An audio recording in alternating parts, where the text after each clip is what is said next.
Welcome to Red Sox Rundown at White House Field. The YD Red Sox take a tough loss to the Harwich Mariners 3-2 with Mark Boyle. I'm Anthony Santinello.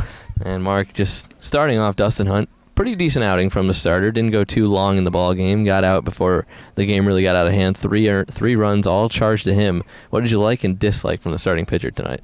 Well, he wasn't bad, but he gave up the two big hits, the home run to Noisy and then the two-run double by Lidge. And they got such good pitching that's all they needed. The Red Sox only had 3 hits. So given the situation, it wasn't likely that Hunt was going to win. There wasn't enough support, and he did make a couple of mistakes. But on balance, I thought he did a decent job. And then you talk about the bullpen really doing a good job at getting out of jams. Really, I mean, Harwich did have their base runners in the game, don't get me wrong, but YD was able to get themselves out of jams, really buckle down when the pressure was on, especially Bowden and Ricky Thomas.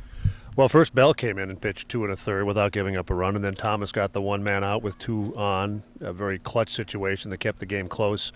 And then Bowden, who's been really good since he's been here, does his typical thing. So the Red Sox got good pitching, but the Mariners got better pitching, and the result was a 3-2 win for them. Williams DeRuthi for the Mariners was perfect through 4 innings. Gio Brusa breaks it up with a double to start off the 5th inning.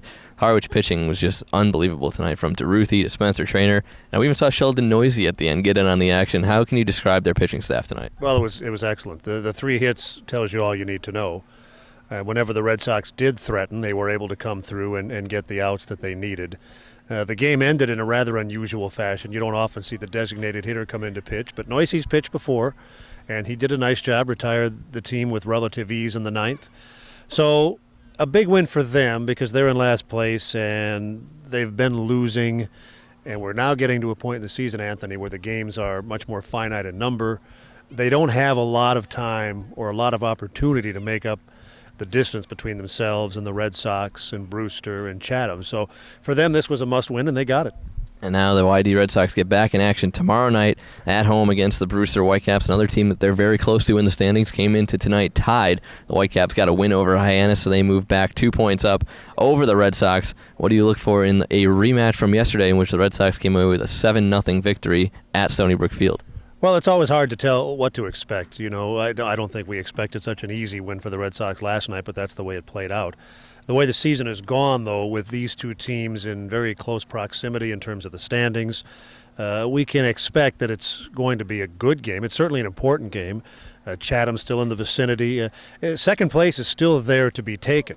And while it's unlikely now that you would miss the playoffs, you still need to put together some wins. You don't know necessarily that Harwich isn't going to start winning games. They have some talented players. So second place is there, and I don't want this to be misinterpreted because it sounds like I would suggest that teams fear Orleans. That's not the case. But Orleans is the best team, and if you can avoid them until the second round, that would be better. So you'd like to finish above 4th.